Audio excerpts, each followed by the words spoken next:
సత్తే ఈడెక్కడికి వెళ్ళాడు? ఏంటబ్బాయ్ ఏం కావాలి? ఇక్కడ బట్టలు పెట్టాను, కనబడకపోతేను. ఓహో,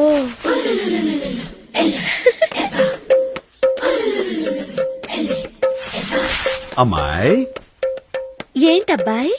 ఏంటి? ఒడియాలు. మంచం మీదే కావు, మన ఒంటి మీదే.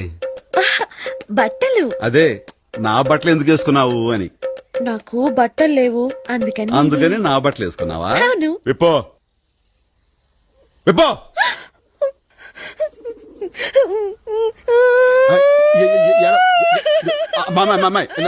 నా ఉద్దేశం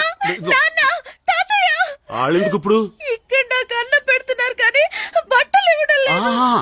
నా ఉద్దేశం బట్టలు లేకపోతే మా నందిని బట్టలు వేసుకోవచ్చు కదా అని. ఏంటి నందిని బట్టలు నేనేసుకోవడమా? తప్పేముంది, ఇద్దరు. నందిని పర్సనాలిటీ ఏంటి, నా పర్సనాలిటీ ఏంటి? నందిని నడువేంటి, నా నడువేంటి? నందిని హైట్ ఏంటి, నా హైట్ ఏంటి? శివ ఏంటిది? Loose pant. సరే ముందు ప్యాంట్ వేసుకో. చేతులకి పిండుంది. నువ్వు సత్తే